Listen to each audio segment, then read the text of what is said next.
There are places where history breathes softly in the wind, where the voices of ancient lives still linger in stone and soil. Tonight, we follow a traveler who walks between worlds, carried not by maps or roads, but by dreams that bloom beneath cherry trees and temple bells. Each time he closes his eyes, the earth remembers, and time folds gently backward. In sleep, he finds doorways. A garden in modern Tokyo becomes an Edo courtyard lit by paper lanterns. A quiet street transforms into a merchant road where caravans once passed.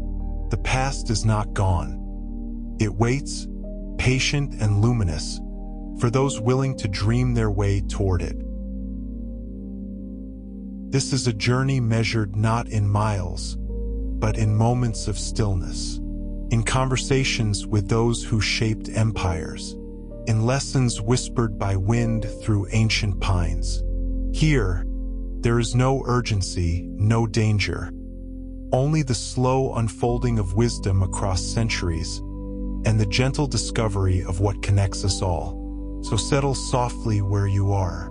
Let the day's noise fade like distant bells. Close your eyes and step quietly into the dream.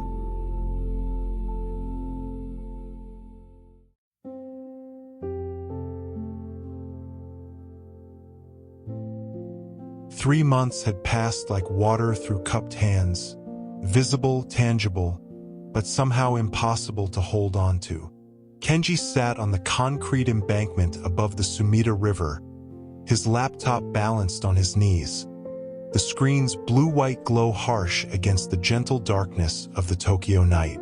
Around him, the city hummed its eternal song, trains crossing distant bridges, voices drifting from izakayas tucked into narrow streets, the soft percussion of footsteps on the riverside walkway. But here, in this small pocket of space between the water and the city proper, he felt momentarily separate from all of it, suspended in a quietness that was both comfort and ache. The river moved below him, dark and patient, carrying the reflected lights of buildings and bridges in ripples of gold and silver. Kenji watched those reflections dance and fragment, reforming endlessly as the current flowed toward the bay. 3 months ago, he had sat beneath cherry trees in a different park, holding his graduation scroll, uncertain about everything. Now he was certain about one thing, at least. Uncertainty didn't end just because you took a step forward. It only changed shape. He worked now, had a job, an actual position at a small journalism company that specialized in cultural documentation, exactly the kind of work he dreamed about during university. He should have been grateful. He was grateful, but gratitude and exhaustion could exist in the same heart, and lately exhaustion was winning. The work was good when he could focus on it. Writing short articles about local festivals, documenting disappearing crafts, interviewing elderly artisans about techniques passed down through generations. It was meaningful, it mattered, but it was also entry-level, which meant research for other people's articles, fact-checking until his eyes burned, formatting documents, scheduling interviews, making tea for meetings he wasn't senior enough to join. And the archaeology applications. Those kept arriving in his inbox with the regularity of seasons, polite rejections from graduate programs, from research positions, from museum internships. Each one phrased slightly differently but carrying the same essential message. Thank you for your interest. We had many qualified applicants. We wish you success in your future endeavors. The latest had come 20 minutes ago, while he'd been sitting here trying to decompress from another long day. He'd opened it on his phone, standing in the middle of the riverside path, and felt something small and crucial crack inside his chest. We regret to inform you. Kenji closed his laptop now, setting it carefully beside him on the embankment. The wind off the river was cold, carrying the last sharp edge of winter even though the calendar insisted spring had arrived. Above him, the cherry trees that lined this section of the Sumida stood bare, their branches black against the sodium-orange glow of the city sky. In a few weeks, maybe less, they would bloom. But tonight they were just skeletons, beautiful in their starkness but offering no softness, no promise of transformation. He pulled his coat tighter and looked down at his hands. They were the same hands that had held his graduation scroll 3 months ago. The same hands that typed articles and made tea and filled out application after application in the small hours before dawn. But they felt different now, heavier, maybe, or just tired, so deeply tired. A train crossed the bridge upstream, its lit windows like a string of pearls moving through the darkness.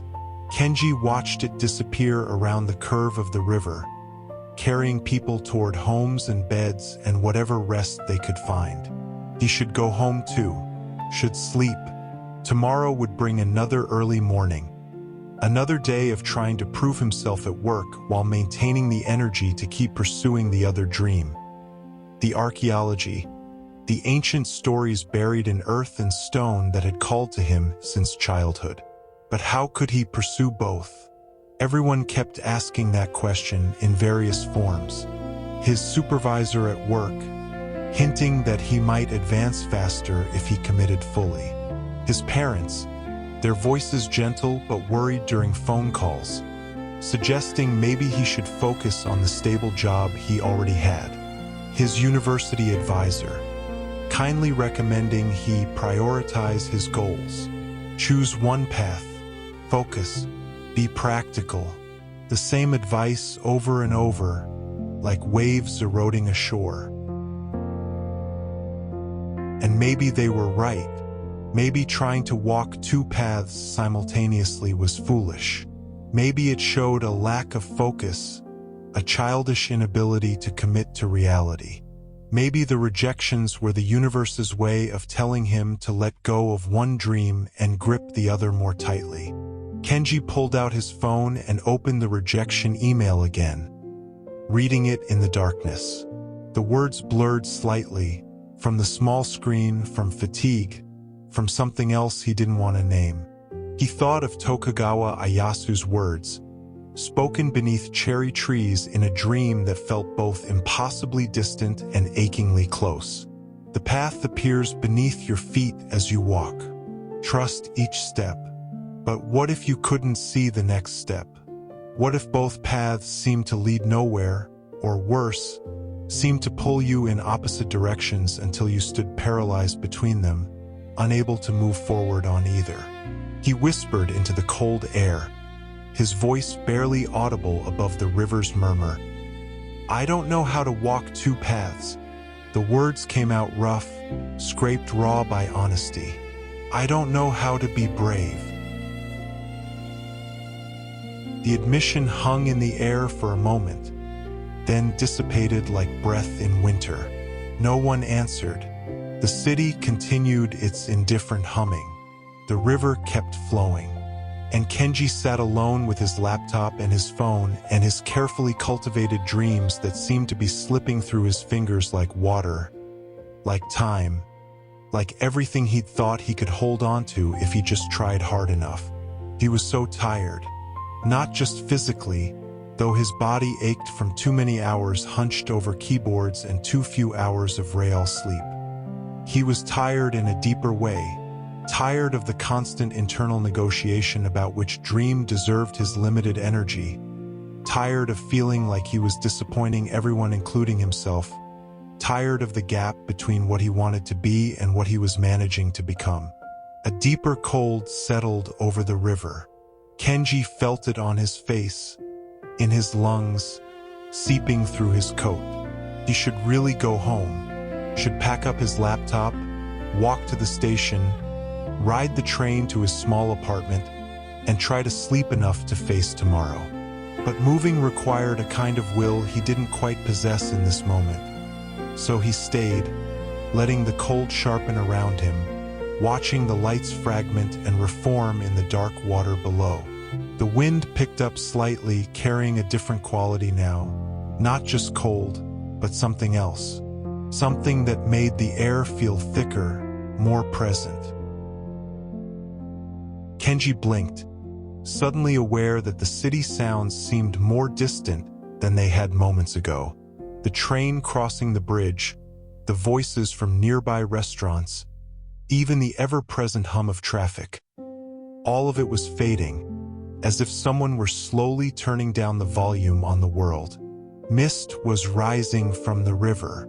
He watched it curl upward in slow tendrils, ghostly in the reflected city lights. Strange. He'd sat by this river dozens of times and never seen mist like this. So thick and purposeful, moving against the wind rather than with it. It rolled across the water's surface like something alive, obscuring the reflections, turning the familiar landscape soft and dreamlike. Kenji's breathing slowed. His body, which had been tense with stress and disappointment, began to relax despite himself. The concrete beneath him felt less hard. The laptop beside him seemed very far away, as if it belonged to a different life, a different version of himself who worried about things that suddenly seemed less urgent. Mist enveloping everything, warm golden undertones, mystical atmosphere. Text. The mist reached the embankment, spilling over onto the walkway, pooling around his feet. It was warm, impossibly warm, given the cold night air. Kenji watched it rise past his ankles, his knees, curling around his laptop like gentle hands.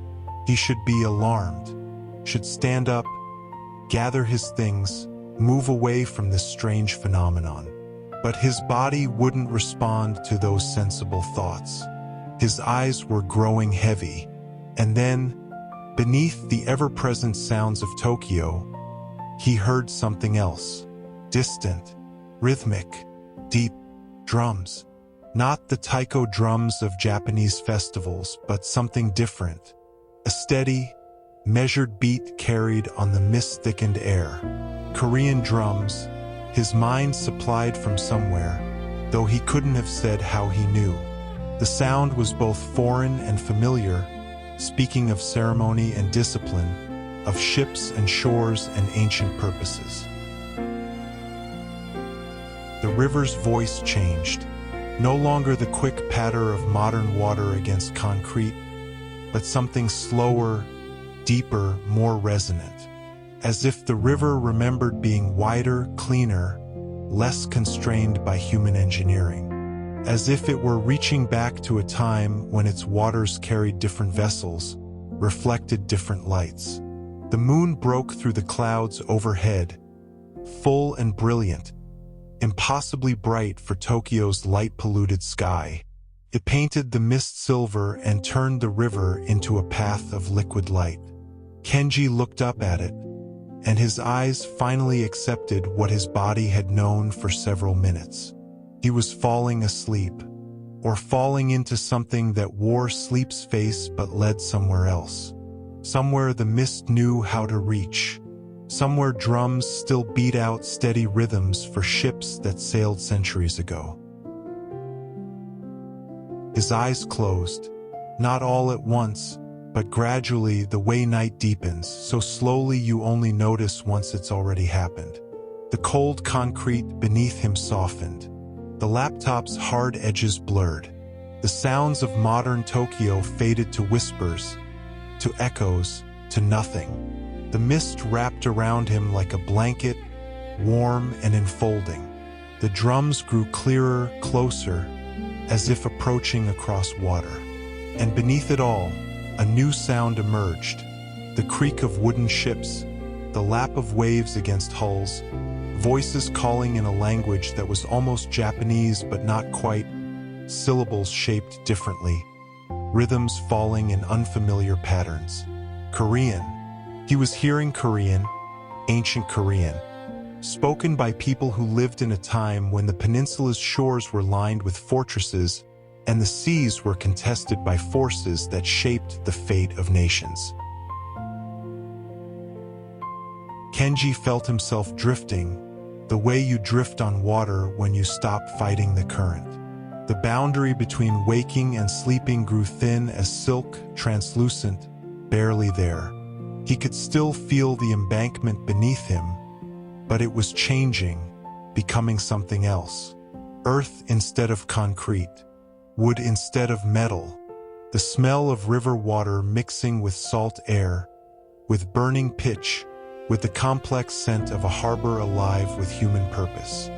His last conscious thought was a question without words, a wondering about courage, about how people found the strength to move forward when every path seemed impossible, when doubt weighed heavier than any armor.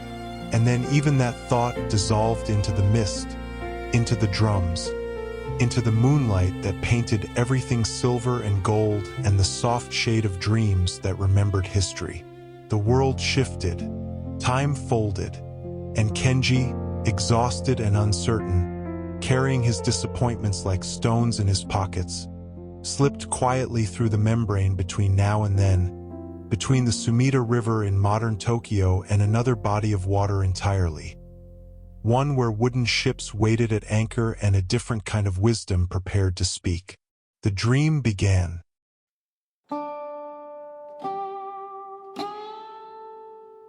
Kenji opened his eyes to silence.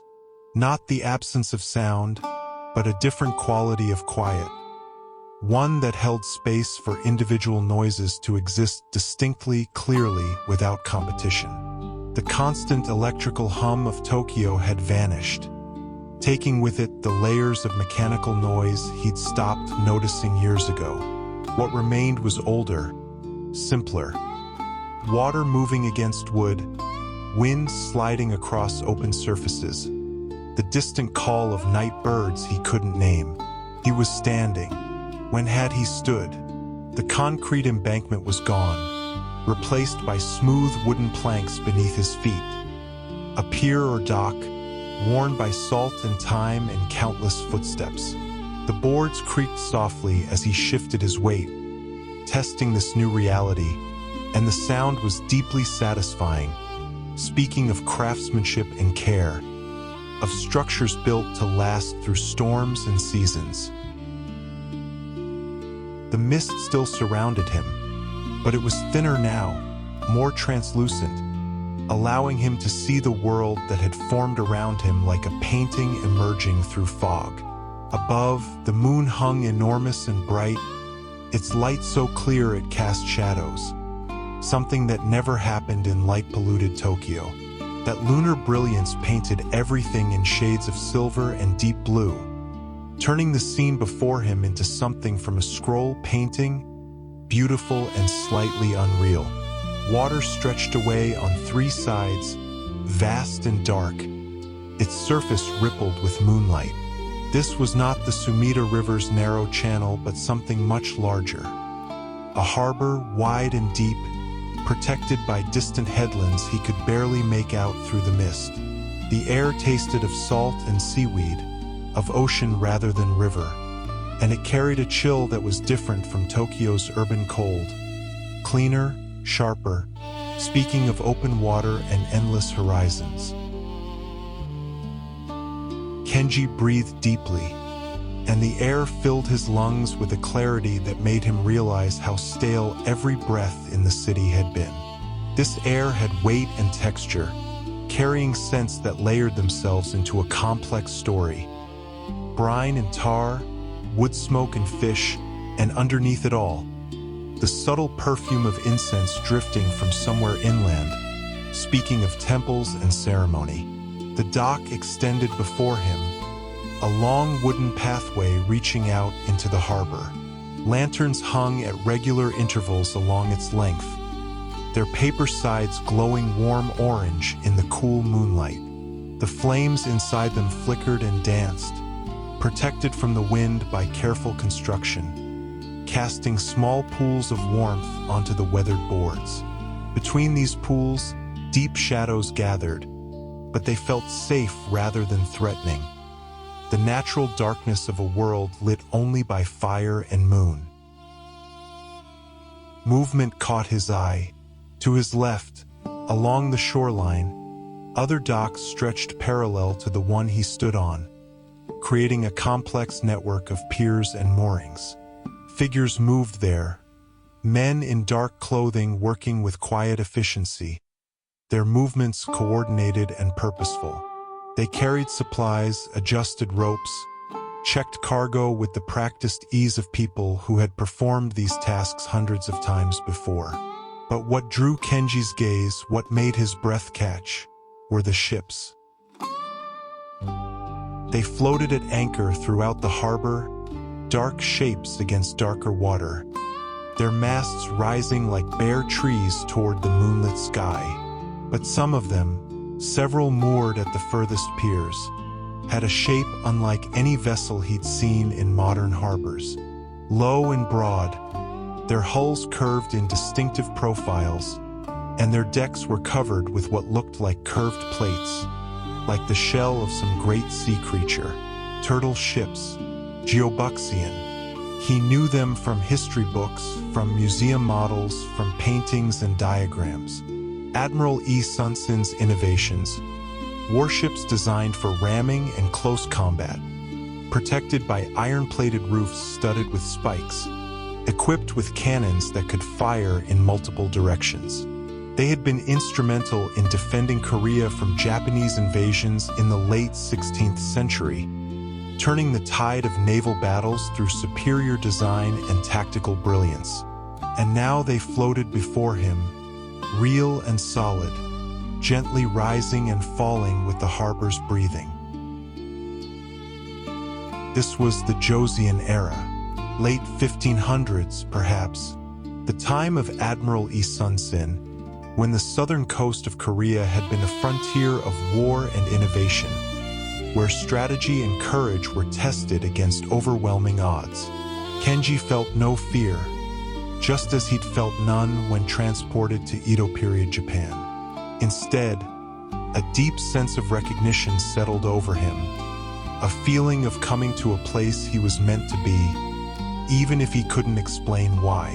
The dream realm had opened for him again, this space between times where past and present could speak to each other, where wisdom accumulated over centuries waited for those who needed to hear it. A voice drifted across the water, speaking words in Korean. The sounds were unfamiliar, syllables shaped differently than modern Korean, rhythms and inflections that spoke of an older time. Yet somehow, impossibly, Kenji understood.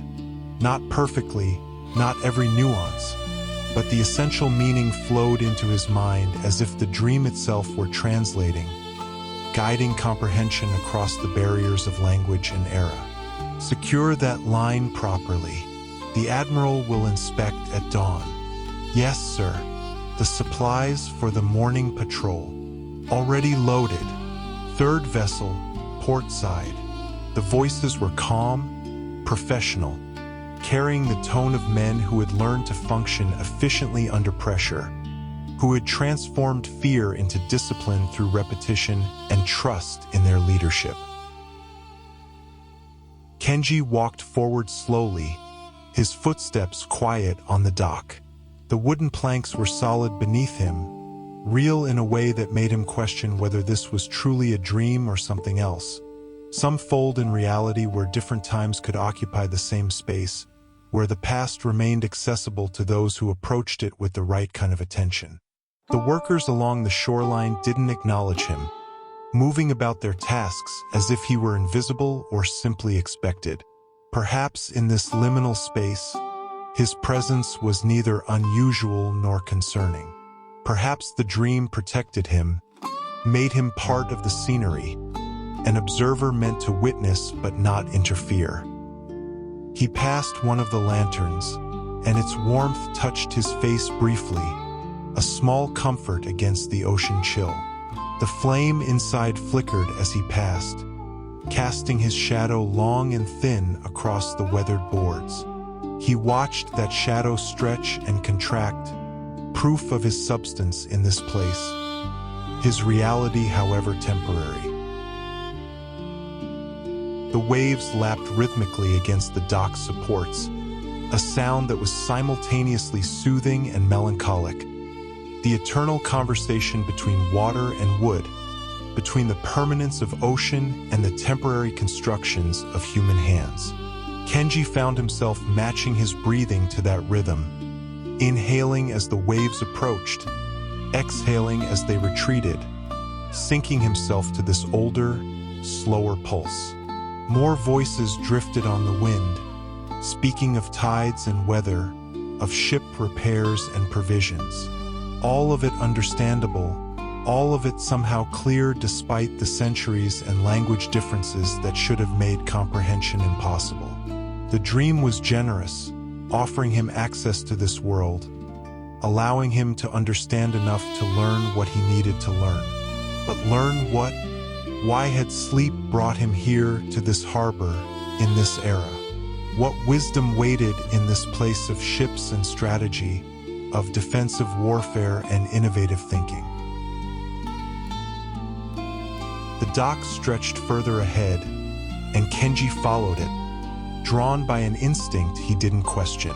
The mist was clearing now, rolling back toward the horizon, revealing more of the harbor's expanse.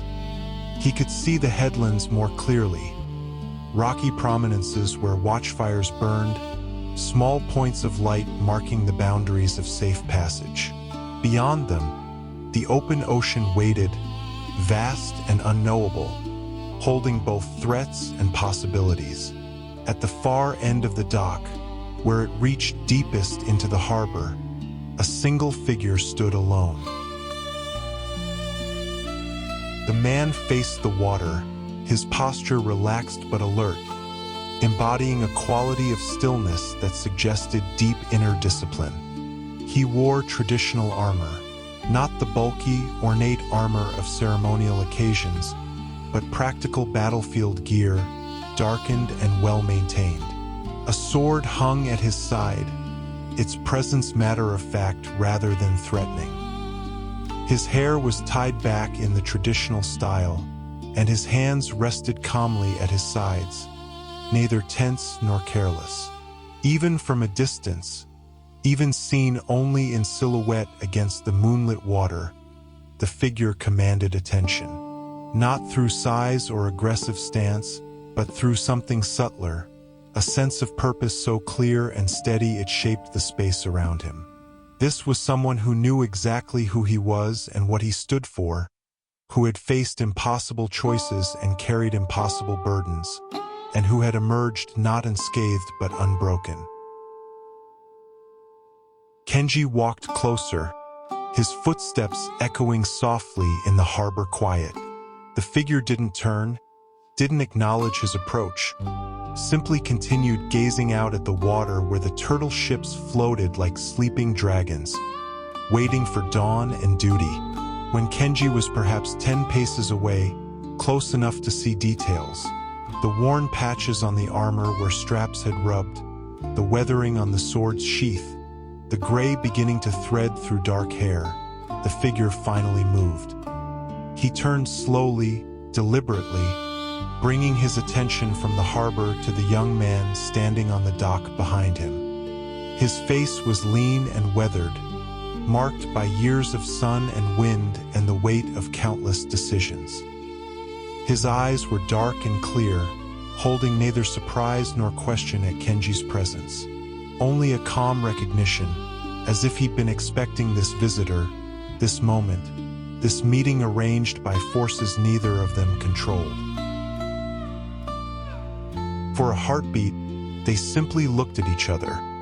The young journalist carrying his doubts and disappointments like invisible armor, and the seasoned admiral who had learned to transform doubt into strategy, fear into action. Then the man smiled, just slightly, a warming that made his austere features suddenly kind, approachable, human. When he spoke, his voice was quiet but carried clearly across the space between them. shaped by the same ancient Korean that Kenji somehow understood, words flowing into meaning without the barrier of translation. Walk with me. It was invitation and instruction both, offered without expectation but with gentle certainty. The admiral gestured along the dock toward the shoreline, where paths led between buildings whose silhouettes suggested barracks and administrative structures, where other lanterns glowed like captured stars.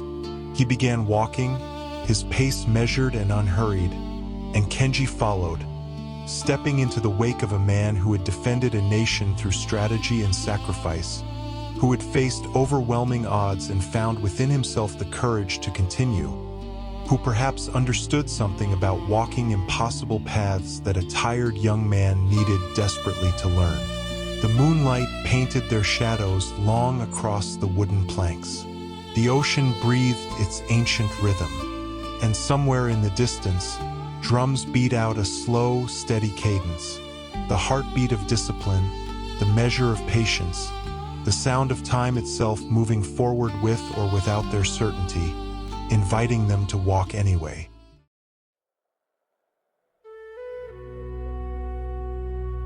The path led away from the main docks, winding between low wooden buildings whose tile roofs gleamed dark in the moonlight. Admiral E walked with a measured pace, not slow but deliberate, each step placed with the same attention he might give to a military maneuver. Kenji found himself matching that rhythm, his own hurried city habits gradually slowing to accommodate this older, more purposeful way of moving through the world. They passed soldiers standing watch at intervals, men who straightened and bowed deeply as the admiral approached. He acknowledged each with a small nod, his respect for their vigilance clear in the simple gesture.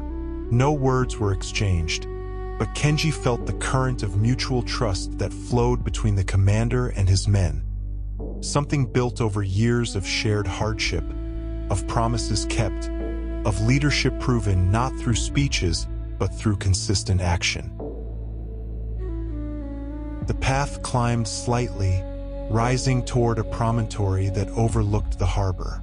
At its summit stood a modest pavilion, open on three sides, its roof supported by weathered wooden pillars.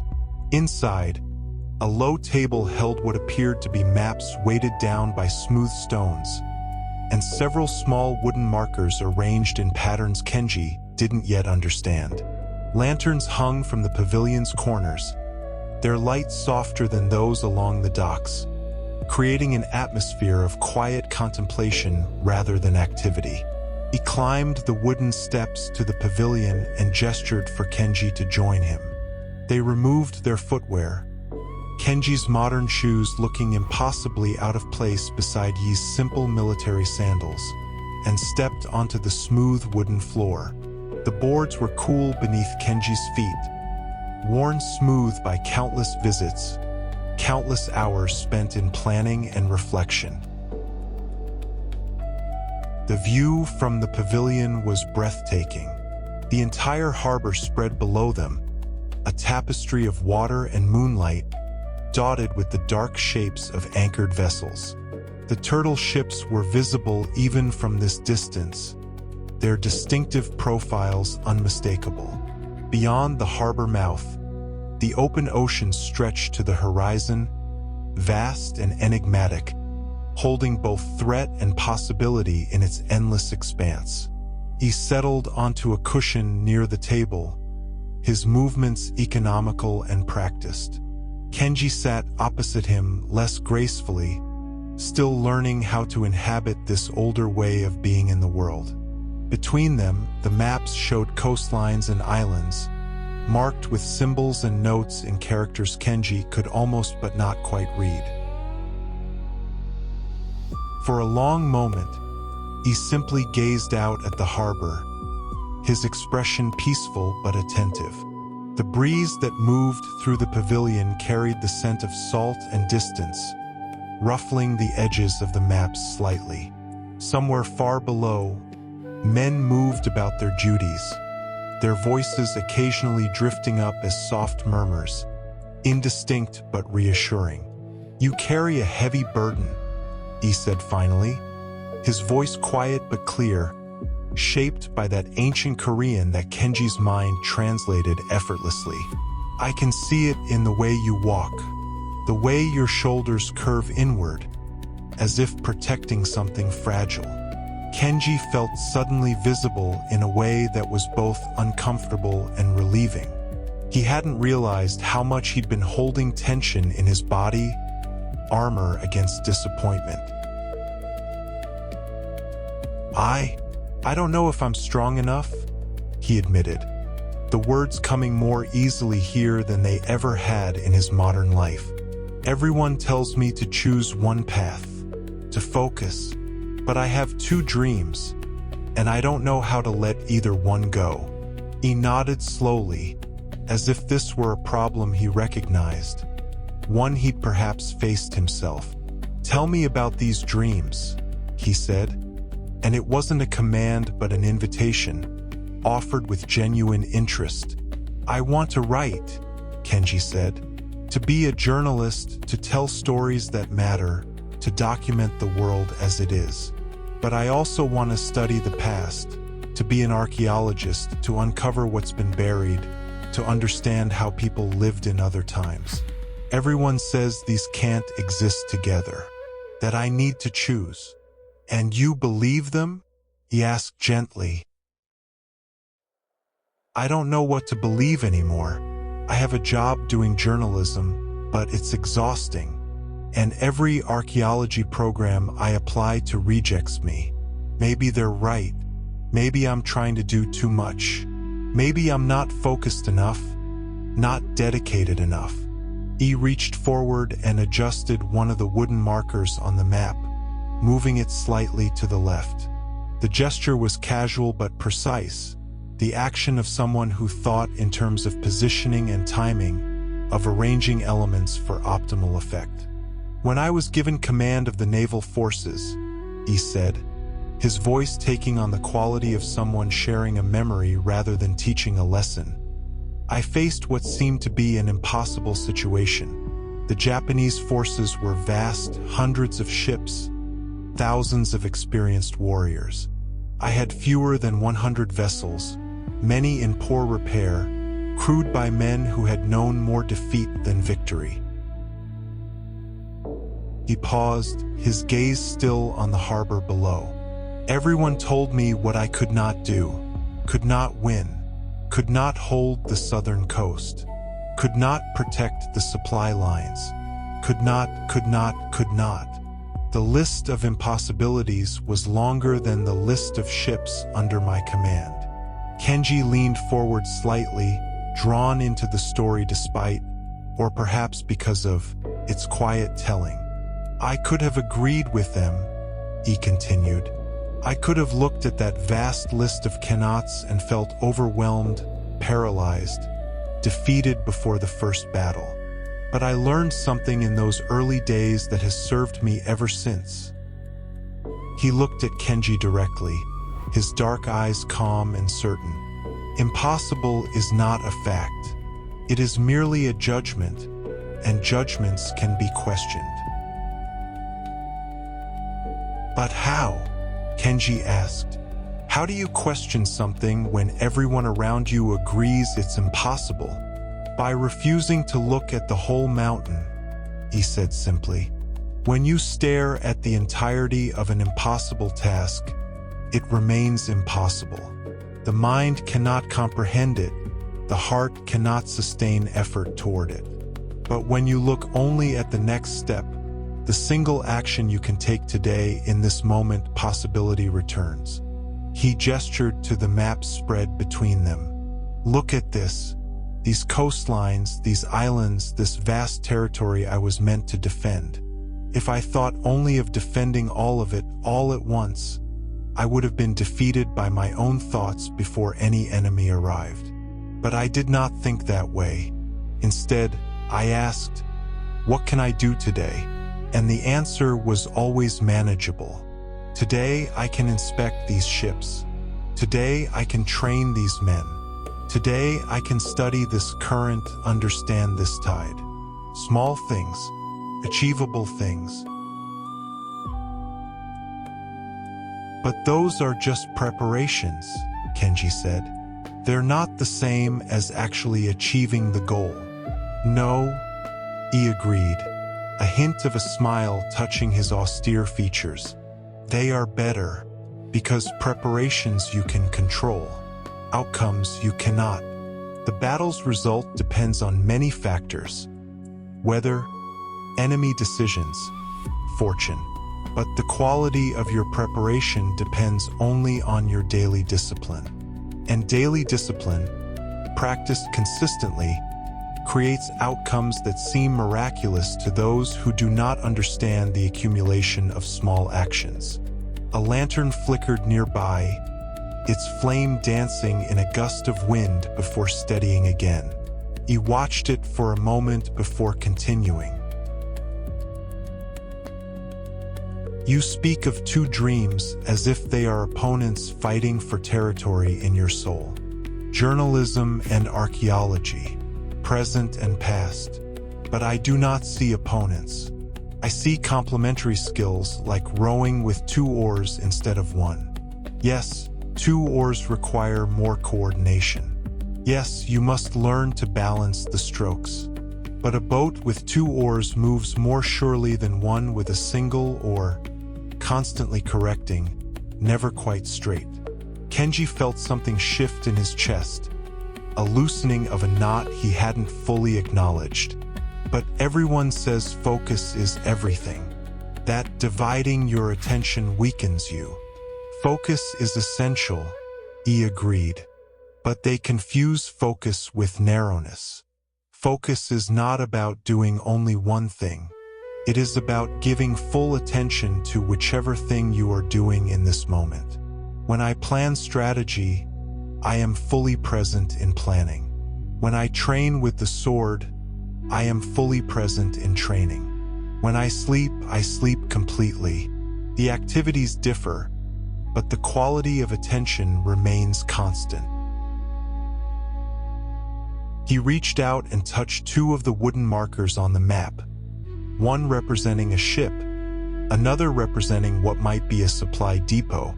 These serve different functions, yes? One moves, one stays fixed. One attacks, one sustains. But both are necessary for victory. If I said choose one, I would lose the war.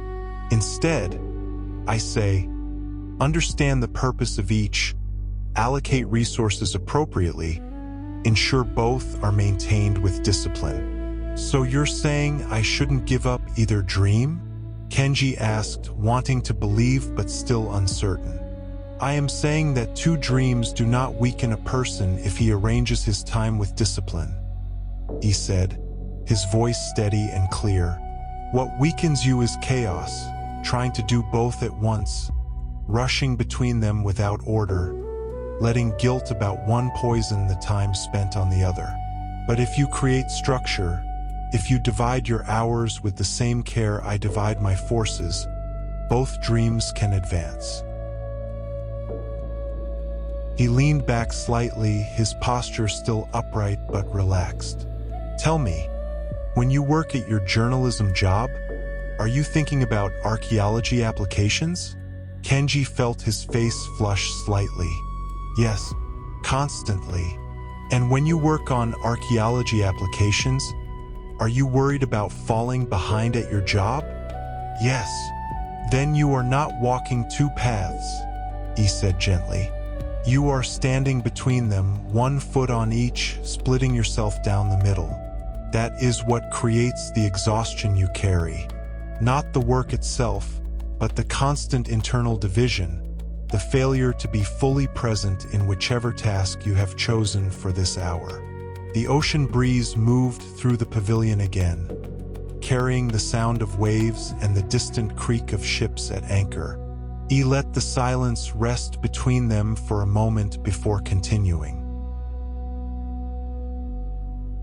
Here is what I would teach you if you will hear it, he said.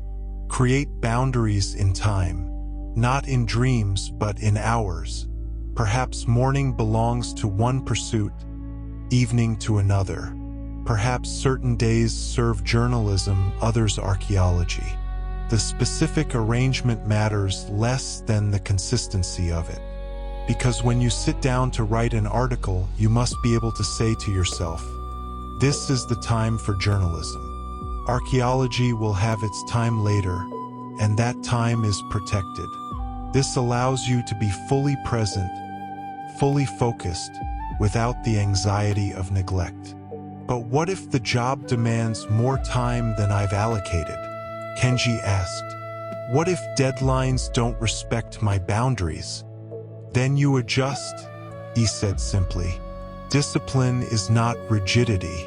It is the ability to make conscious choices about where your attention goes, rather than letting urgency and other people's demands make those choices for you. Some weeks, journalism may require more hours. Other weeks, you carve out extra time for archaeology. But these are conscious decisions, made deliberately, not anxious reactions to pressure. He picked up one of the small stones from the map and held it up to the moonlight.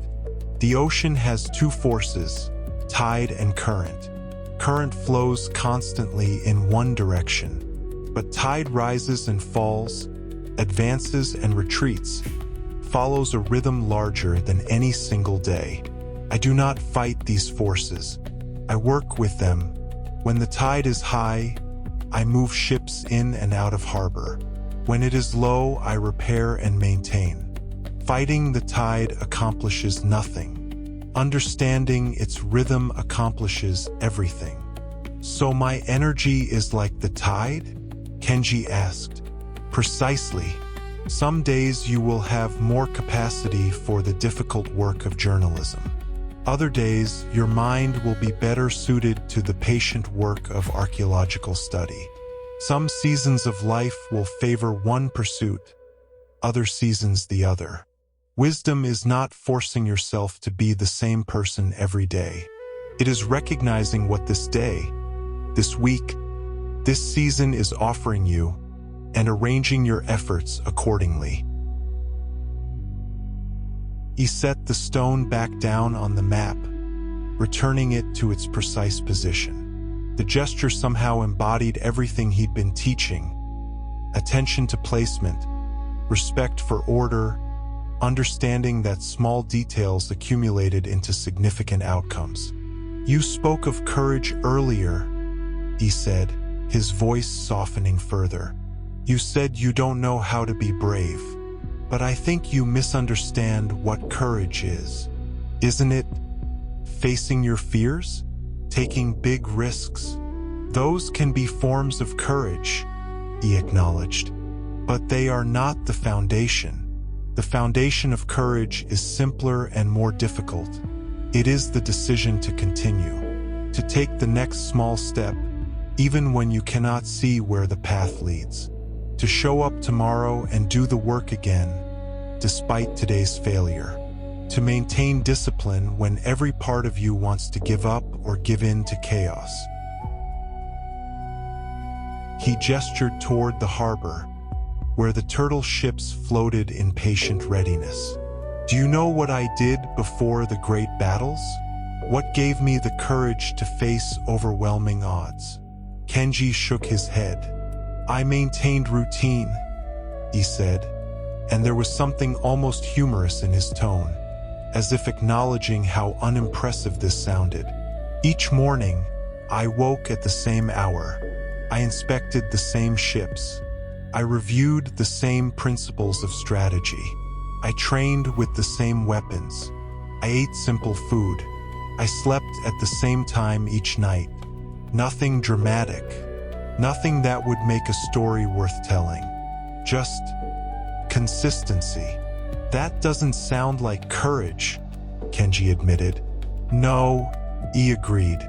It sounds like discipline, but that is what courage becomes when you must sustain it over months and years. Courage is not fire that burns bright and brief. Courage is rhythm.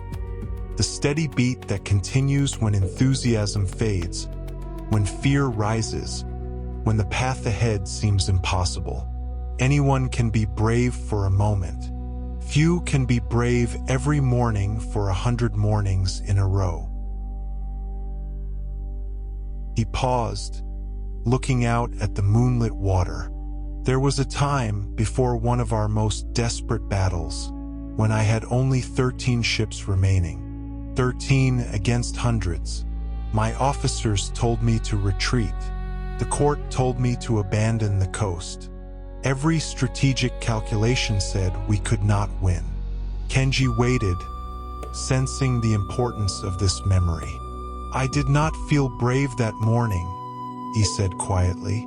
I felt afraid, deeply afraid, not of death, but of failure, of letting down the people who depended on me, of watching our coastline fall because I was not skillful enough, strong enough, wise enough. The fear was enormous. It could have paralyzed me. But it didn't, Kenji said softly. No, because I had rhythm. I woke at my usual hour. I performed my usual inspection. I reviewed my usual principles. And in doing these familiar things, I found that fear became just another element of the morning. Present, acknowledged, but not in control. The rhythm carried me forward even when courage felt absent. And that, more than any dramatic gesture, is what allowed us to prevail. He turned his full attention back to Kenji, and his expression held nothing but understanding. You are afraid right now, afraid you are not good enough, afraid you are making wrong choices, afraid you will disappoint yourself and others. This fear is real and reasonable. I do not tell you to ignore it or overcome it through force of will. Then what do I do with it? Kenji asked, and heard the vulnerability in his own voice. Give it a place, he said simply. Acknowledge it exists, then create rhythm that carries you forward despite it. Wake at a consistent hour.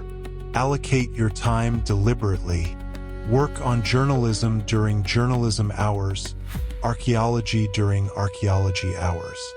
Not frantically, not apologetically, but with the calm certainty that you are following a plan you have made with yourself.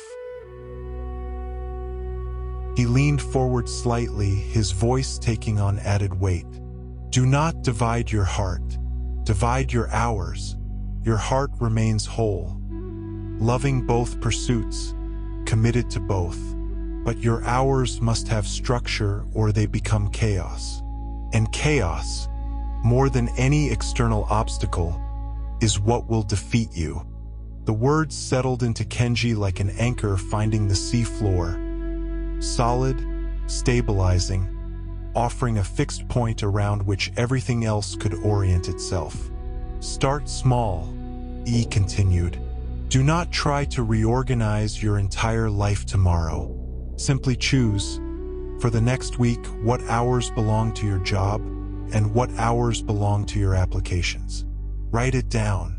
Follow it. Notice how different it feels to work on something knowing that other things have their own protected time. Notice how the anxiety begins to quiet when you stop trying to do everything at once. And if I fail? Kenji asked. If I structure my time perfectly but still get rejected, still don't advance? Then you will have learned something, he said, with no trace of concern in his voice. You will have data about what works and what doesn't. You will adjust your strategy and try again. But even in failure, the discipline of structured time will serve you. It will prevent you from burning out, from abandoning both paths in exhaustion and disappointment. It will keep you capable of continuing, which is the only way success ever arrives.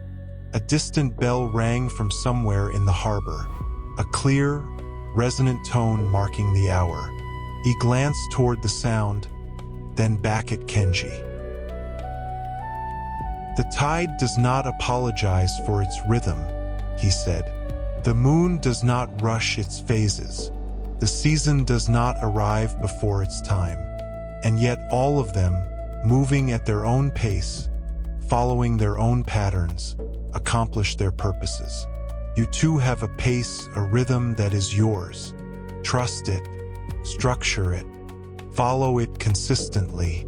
That is all strategy is: understanding your resources, allocating them wisely, maintaining discipline in execution. It sounds simple when you say it, Kenji murmured. It is simple, he agreed. Simple but not easy. The difficult part is not understanding the principle.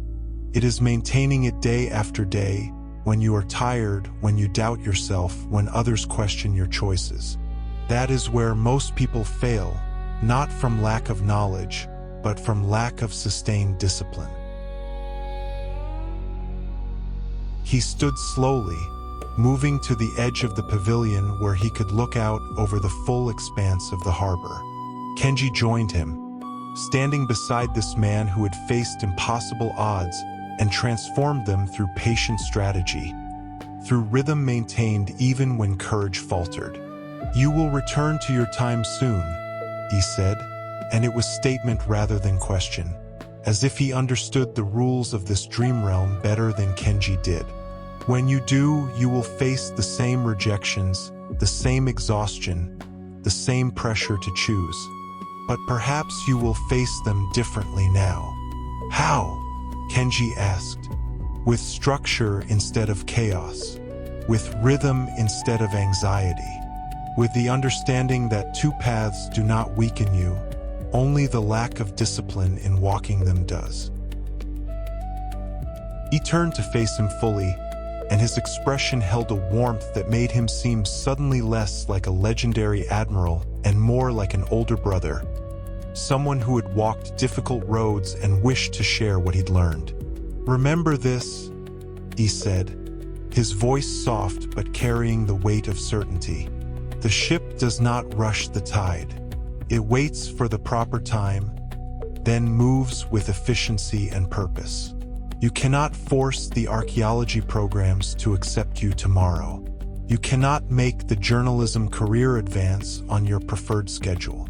But you can show up each day with discipline. You can allocate your hours with wisdom. You can be fully present in whichever task you have chosen for this moment. And that daily practice, sustained over time, creates a momentum that carries you further than any dramatic gesture ever could." The mist was thickening again, rolling in from the ocean, softening the edges of the harbor below. The lanterns seemed to glow more dimly, their light diffusing through the gathering haze. Kenji felt a familiar pulling sensation, the same gentle current that had drawn him out of Iyasu's garden months ago. "I don't want to leave yet," he heard himself say. "I have more questions." He smiled, understanding. "You will always have more questions. That is the nature of being alive.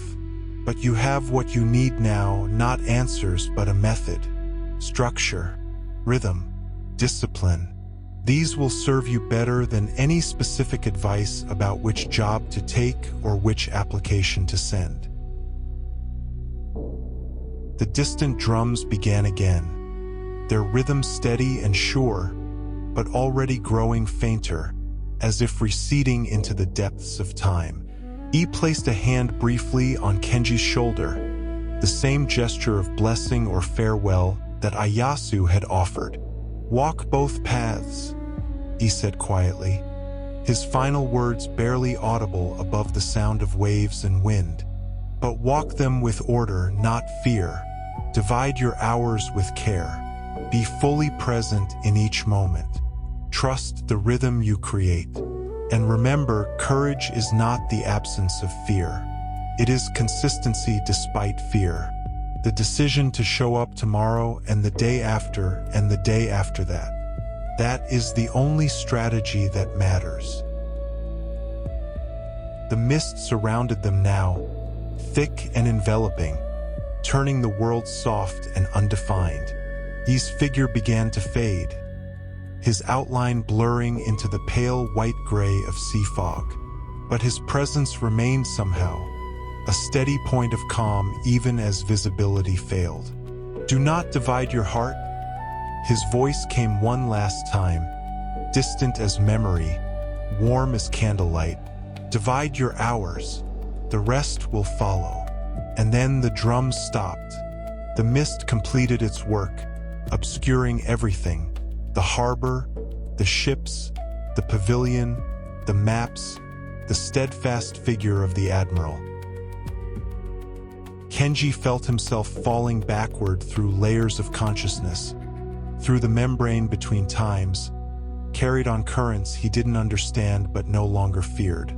The last thing he felt was the ocean breeze, carrying the scent of salt and possibility, and the echo of rhythmic drums fading into silence, becoming memory, becoming something he could carry back with him into the waking world. The dream dissolved, gentle as mist returning to water.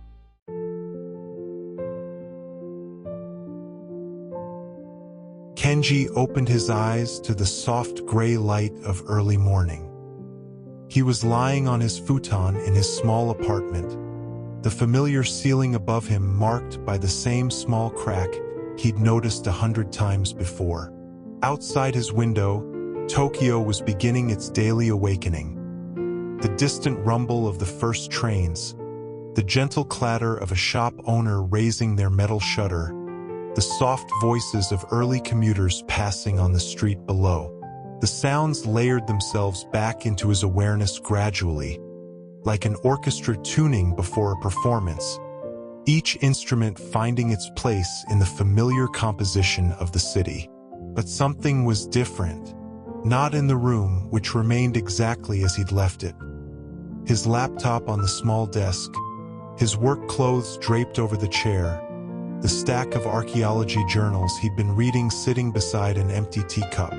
The difference was inside him, in the quality of the silence that filled his chest where anxiety usually churned. He sat up slowly, feeling the slight stiffness in his shoulders from sleeping, but none of the heavy dread that had become his morning companion these past months. The rejection email from last night existed. He hadn't dreamed that part. His struggles with balancing two careers remained real, but the weight of them had changed somehow, transformed from crushing burden into manageable challenge. Kenji moved to the window and pulled back the curtain. Dawn was painting the sky in shades of pale pink and gold, the sun still below the horizon but announcing its arrival with gentle color. The street below was mostly empty, inhabited only by those whose days began before the city's main rush. A delivery truck passed. An elderly woman walked a small dog. A cyclist pedaled steadily towards some early morning destination. He watched them all with a sense of kinship he hadn't felt before. Each of them moving through their own rhythms, following their own paths, carrying their own uncertainties with quiet dignity. None of them knew if today would bring success or failure, acceptance or rejection. They simply continued, showing up for another day, maintaining the rhythm that kept them moving forward. Do not divide your heart. Divide your hours. Lee Sun-sin's words returned to him with the clarity of something recently spoken, though he knew the dream was already fading into the space where memories and visions became indistinguishable. The admiral's calm face, the moonlit harbor, the turtle ships floating in patient readiness. These images were softening at the edges, becoming more impression than detail. But the lesson remained sharp and present, a gift he could carry into the waking world. Kenji moved to his desk and sat down, pulling his notebook toward him, the same worn journal where he'd once written questions about walking where history walked, about asking ancient voices directly. He opened to a fresh page and began to write, not frantically, but with steady purpose. Morning hours, 6 to 8 o'clock archaeology applications, research, study. Work hours, 9 to 6 o'clock full presence in journalism tasks. Evening hours, 7 to 9 o'clock reading, planning, restoration. Simple, clear. A structure that gave each dream its own protected territory, its own time to breathe and develop. Not a perfect solution. He knew that challenges would arise, that deadlines wouldn't always respect these boundaries, that some weeks would demand adjustment. But it was a beginning, a rhythm he could follow, a way to stop standing between two paths and instead walk them both 1 hour at a time. He felt something in his pocket and reached in, surprised to find a smooth stone nestled there. Dark and oval, worn by water, it fit perfectly in his palm. For a moment, he simply stared at it, this impossible souvenir from an impossible dream. Had it truly come from that Joseon harbor? Or had it been in his pocket all along, picked up during some forgotten walk, waiting for this moment to reveal its significance? It didn't matter. What mattered was what it represented, proof that the dream had been real enough to change him, to teach him something he could use. Kenji stood and walked to the small shelf where he kept a few treasured objects. There, sitting in a shallow dish, was another stone. The one he'd picked up from the park 3 months ago, after his first dream encounter with Tokugawa Ieyasu. He'd kept it without quite knowing why, some instinct telling him it was worth preserving. He placed the new stone beside it. 2 stones, 2 dreams, 2 teachers speaking across centuries to offer the same essential wisdom. Patience, discipline, presence, rhythm. The willingness to continue even when the path was unclear. The courage found not in dramatic gestures but in daily consistency. 2 stones, 2 dreams, both real, both valid, both deserving of his time and attention.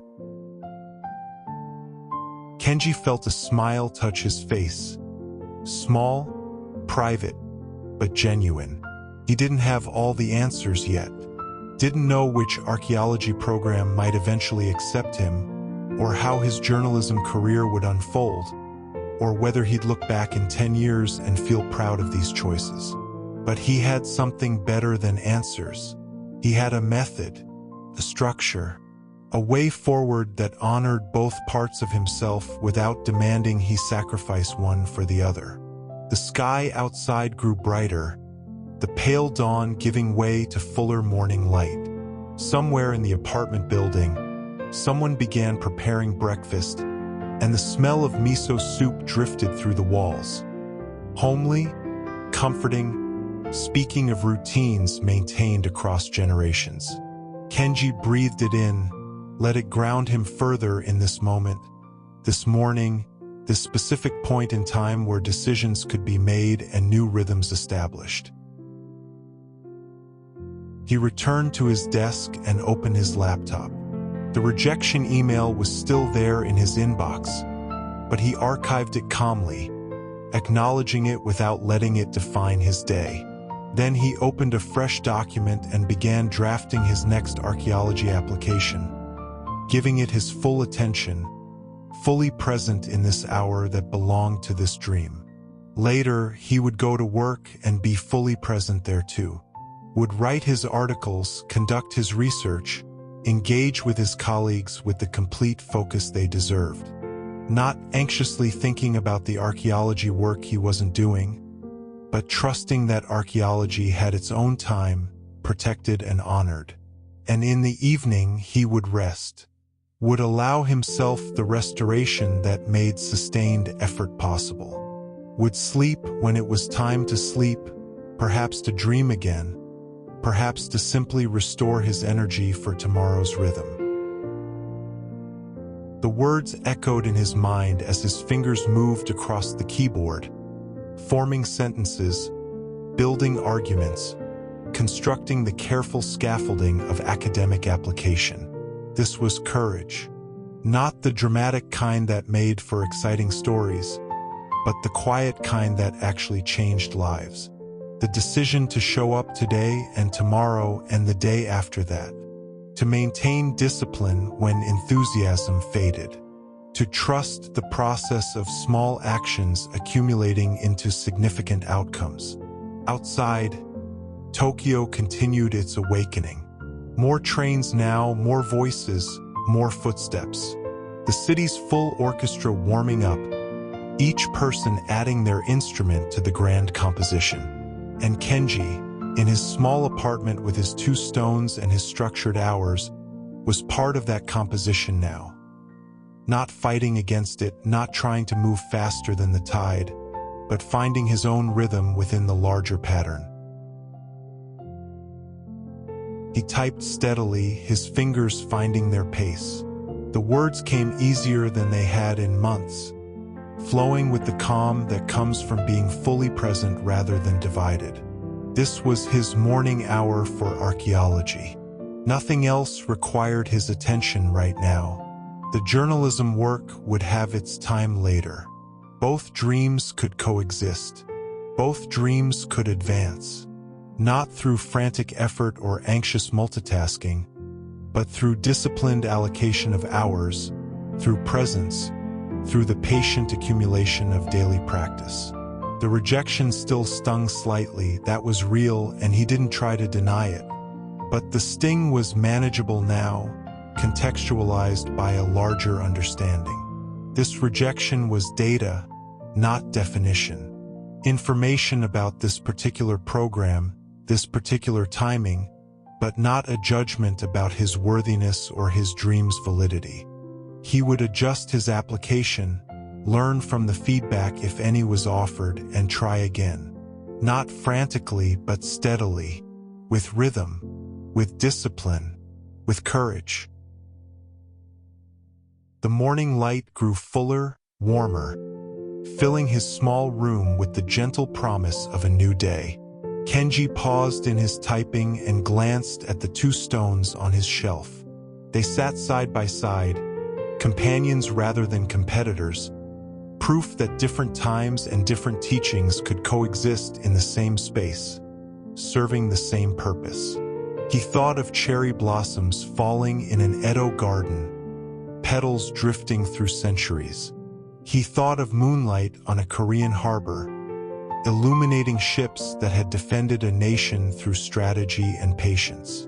He thought of 2 wise men who had faced impossible odds and transformed them not through magic or miracles, but through consistent action, through rhythm maintained even when fear was present, through the simple but profound choice to continue. And he understood, finally, that he was walking the same path they had walked. Not the specific path of military leadership or feudal politics, but the universal path of anyone trying to build something meaningful in the face of uncertainty. The path that required not dramatic courage but daily courage. Not perfect clarity but disciplined structure. Not the sacrifice of dreams but the patient tending of them, hour by hour, day by day, trusting that small efforts sustained over time would create outcomes that seemed impossible when viewed from the beginning. Kenji returned to his application, his fingers moving with quiet purpose.